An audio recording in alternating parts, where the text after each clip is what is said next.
Kami dari kelompok 3 akan melakukan wawancara kepada beberapa profesi mengenai apakah pemilihan langsung masih relevan dengan sila keempat Pancasila. Seperti yang kita tahu, bunyi sila keempat Pancasila yaitu kerakyatan yang dipimpin oleh hikmat kebijaksanaan dalam permusyawaratan perwakilan. Di Indonesia sendiri, sistem pemilihan langsung telah diterapkan untuk memilih pemimpin.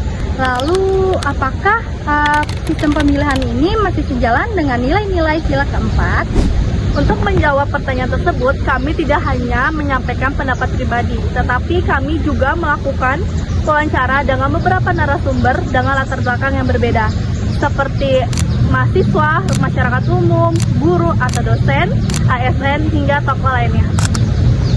Semoga hasil wawancara kelompok kita ini dapat memberikan berbagai sudut pandang mengenai demokrasi di Indonesia serta menambahkan wawasan kita semua. Jadi jangan lewatkan video ini sampai akhir ya. Sampai jumpa. Pada wawancara yang pertama ini, kami akan mewawancarai Bapak Samsuni yang berprofesi sebagai ASN.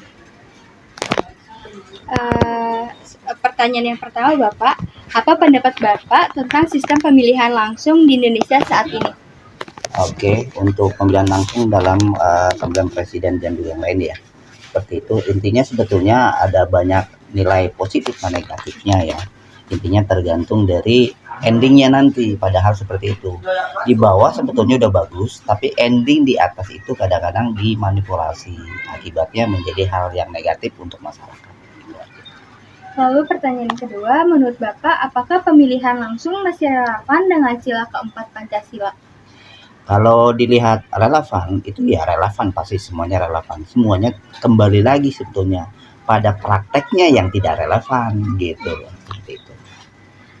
Lalu bagaimana pendapat Bapak tentang peran partai politik dalam menyaring calon pemimpin pada pemilihan langsung? Apakah itu sejalan dengan prinsip hikmat kebijaksanaan di sila keempat? Pada dasarnya kembali lagi tadi ya, pemilihan langsung dan tidak langsung pada prinsipnya sama ya. Cuman kembali lagi kebijakan partai itu sendiri kadang-kadang berbeda ketika pada praktek dan kenyataan di lapangan. Dalam pandangan Bapak, bagaimana cara terbaik agar pemilihan langsung tidak hanya menghasilkan pemimpin populer, tetapi juga pemimpin yang bijaksana dan bermusyawarah? Intinya seperti itu. Kalau memang secara langsung itu tadi saya katakan tadi sesuai dengan jalan jalurnya, insya Allah sebenarnya bisa seperti itu. Cuman kadang-kadang pemilihan langsung itu terjadi manipulasi ketika terjadi penghitungan ending akhir seperti itu. Akibatnya hasil yang tidak baik itu menghasilkan perbuatan yang tidak baik seperti itu. Lalu yang terakhir, jika Bapak diminta memberi satu saran perbaikan untuk sistem pemilihan langsung di Indonesia agar lebih selaras dengan sila keempat Pancasila, apa itu? Kembali lagi ya, kalau saya katakan tadi, kalau usul saya kembali kepada koridor demokrasi sesuai apa yang diinginkan oleh masyarakat khususnya dan juga berjalan oleh KPU yang ada seperti itu.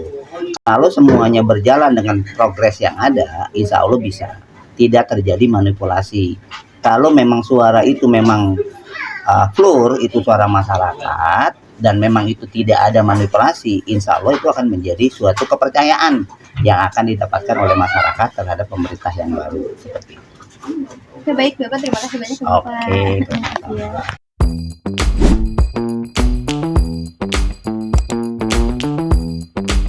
Ini kita akan mewawancarai narasumber kedua sebagai guru. Untuk pertanyaan pertama, apa pendapat Bapak tentang sistem pemilihan langsung di Indonesia saat ini? Ya, menurut pendapat saya, pemilihan langsung di Indonesia saat ini sangat bagus sekali karena bisa mempelajari kepada rakyat tentang pemilihan langsung dan rakyat bisa memilih pemimpinnya. Walaupun kenyataannya di lapangan masih banyak kecurangan karena masih ada kebohongan dan praktek politik uang terutama tuh yang disebut dengan serangan pajak. Mungkin itu menurut saya. Untuk pertanyaan kedua, menurut Bapak, apakah pemilihan langsung masih relevan dengan sila keempat Pancasila? Menurut saya pemilihan langsung itu masih relevan ya dengan sila Pancasila. Kenapa? Karena di sana ada permusyawaratan, jadi pemilihan lewat musyawarah. Walaupun kenyataannya memang maaf ya, pertama kali di lapangan itu memang sangat jauh berbeda dengan kenyataannya, terutama untuk masyarakat itu mereka bisa memilih langsung pemimpin yang akan mereka jadikan pimpinan di tempat mereka masing-masing. Dan bagaimana pendapat Bapak tentang peran partai politik dalam mencari calon pemimpin dan pemilihan langsung? Apakah itu sejalan dengan prinsip hikmat kebijakan di sila keempat? Menurut saya peranan partai politik itu sangat penting sekali. Karena apa? Karena para pejabat atau anggota dewan itu berasal diambil dari partai politik.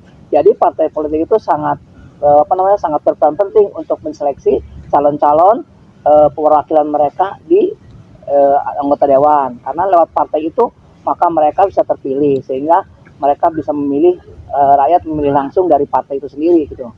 Itu menurut pendapat saya. Dalam pandangan Bapak, bagaimana cara terbaik agar pemilihan langsung tidak hanya menghasilkan pemimpin yang populer, tetapi juga pemimpin yang bijaksana dan bermusyawarah?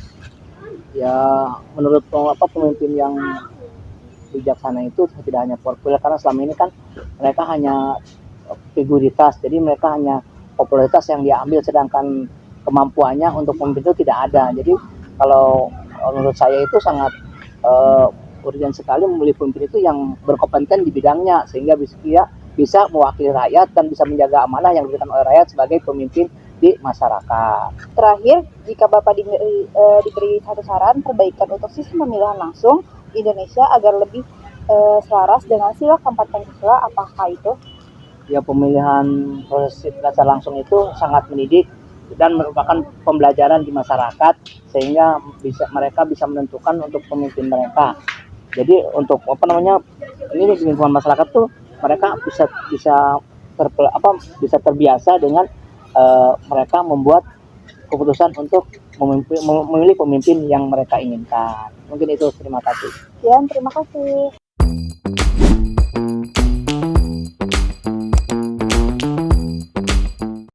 Jadi kali ini kita akan mewawancarai narasumber kita yang ketiga. Untuk Bapak, siapa namanya? Nama saya Syafi'i. Untuk jabatannya Bapak sebagai apa? Saya Ketua RT 09 Bojong Raya. Baik, untuk pertanyaan yang pertama, apa pendapat Bapak mengenai pemilihan langsung yang ada di Indonesia saat ini? Ya, pendapat saya selama ini masih jurdil ya, masih bagus. Walaupun ada 1-2 kelemahan, mungkin nanti akan direvisi, diperbaiki ke depannya. Untuk pertanyaan keempat, dalam pandangan Bapak, bagaimana cara terbaik agar pemilihan langsung tidak hanya menghasilkan pemimpin populer, tetapi juga pemimpin yang bijaksana dan bermusyawarah? Selama Indonesia masih berdiri, pemimpin Indonesia itu adalah putra dan putri terbaik pilihan bangsa. Artinya mereka yang sekarang menduduki parlemen ataupun legislatif, edukatif, seluruhnya adalah putra-putra terbaik Indonesia yang orang-orang pun di atas itu pasti berwawasan dan berilmu tinggi. Saya lihat sih masih masuk dalam Pancasila ya. Untuk pertanyaan terakhir, jika Bapak diminta memberi satu saran perbaikan untuk sistem pemilihan langsung di Indonesia agar lebih selaras dengan sila keempat Pancasila? Perbanyak bansos, terus jangan mudah menaikkan harga. Yang penting rakyat yang paling bawah itu yang paling merasakan efek dari kebijakan ekonomi nasional itu jangan merasakan buruknya ekonomi, tapi sebaliknya kebaikan ekonomi. Yang penting rakyat paling bawah hidup sejahtera. Terima kasih.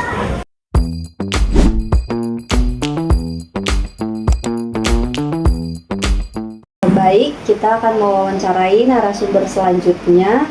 Di sini kita bersama dengan Ibu siapa? Ibu Susanti, profesi saya pedagang. Bersama Ibu Susanti yang berprofesi sebagai pedagang. Kita akan langsung mulai wawancara pada pertanyaan yang pertama. Menurut Ibu, tentang apa pendapat Ibu mengenai sistem pemilihan yang ada di Indonesia saat ini? Menurut saya pemilihan langsung itu masih jadi cara yang baik karena masyarakat bisa memilih pemimpinnya sendiri. Jadi setiap orang punya hak yang sama untuk menentukan siapa yang dianggap mampu memimpin. Tapi memang pelaksanaannya masih ada yang perlu diperbaiki. Oke, selanjutnya yang kedua. Menurut Ibu, apakah pemilihan langsung ini masih berkaitan dengan Pancasila yang keempat? Kalau menurut saya masih relevan walaupun rakyat memilih secara langsung. Sebenarnya nilai yang ada di sila keempat tetap bisa diterapkan. Yang penting masyarakat memilih dengan bijaksana, tidak asal ikut-ikutan, dan mempertimbangkan siapa yang benar-benar layak memimpin. Nah, sekarang pertanyaan terakhir Ibu. Ibu diminta memberi satu saran perbaikan untuk sistem pemilihan langsung di Indonesia agar lebih selaras dengan sila keempat Pancasila. Menurut saya lebih meningkatkan lagi pengawasan saat melaksanakan pemilihan sehingga tidak ada yang terjadi kecurangan. Oke. Baik, segitu saja wawancara dari kami. Terima kasih.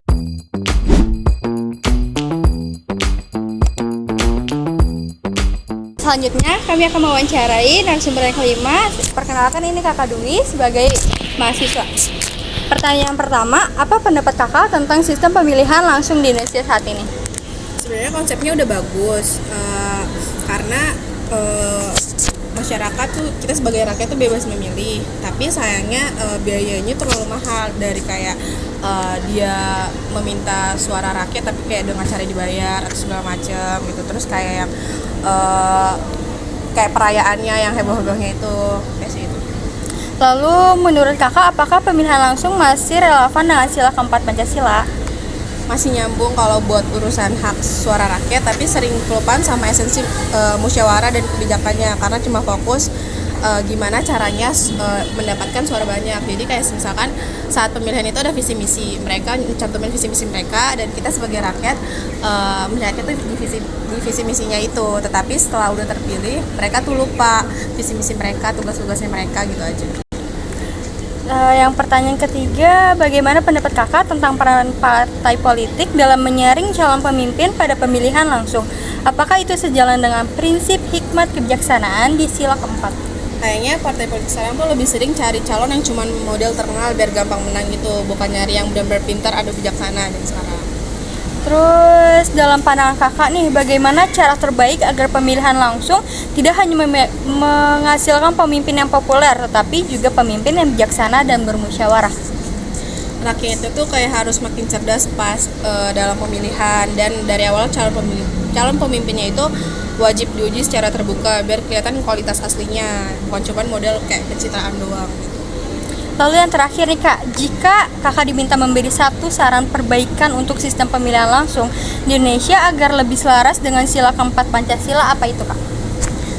Benahi cara partai politik milih calon, terus harus transparan dan ngelihat kemampuan, bukan karena modal gede atau kedekatan sama atasannya. Makasih banyak ya Kak.